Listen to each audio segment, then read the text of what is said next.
गइल जग में हमनी के प्यार, तोहरा लेखा दोसर नहीं होई दिलदार। हे पगली काहे रोतारी अमर हो गइल जग में हमनी के प्यार, तोहरा लेखा दोसर जग में ना होई दिलदार। आगे लग गइल बाटे हमनी के प्यार में, आगे लग गइल बाटे हमनी के प्यार में। सुन पगली गे मिले खाती आई है शमशान में, सुन पगली गे मिले खाती आई है शमशान में।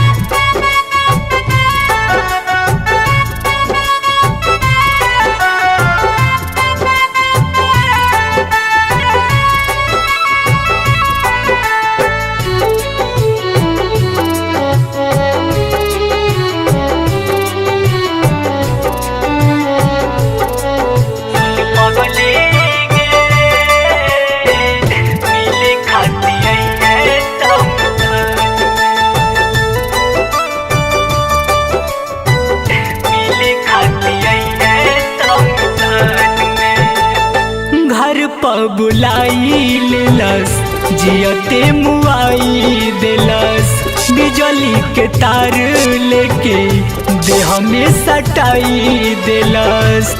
हे पगली का करी तोरा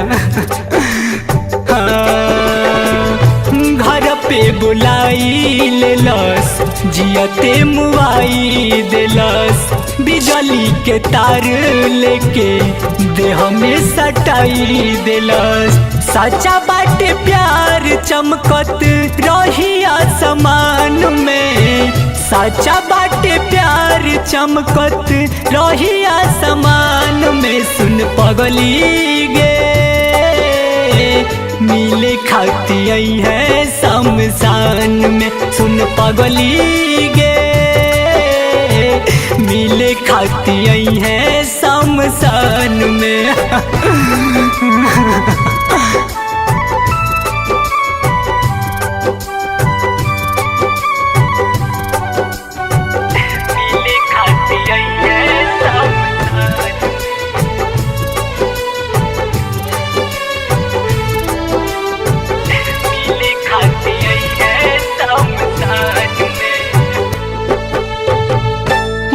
दानी भाई दिह कफन ओढ़ाई दिह, छोटू के कहानी दीपक से सुनवाई दिह। रे पगली काहे इतना रोवतारी रे दानी भाई दिह कफन ओढ़ाई दिह, छोटू के कहानी दीपक से सुनवाई दिह। राम परवाना सच्चा लिखे वर्तमान में, राम परवाना सच्चा लिखे वर्तमान में। सुन पगली गे मिले खाती आई है शमशान में, सुन पगली गे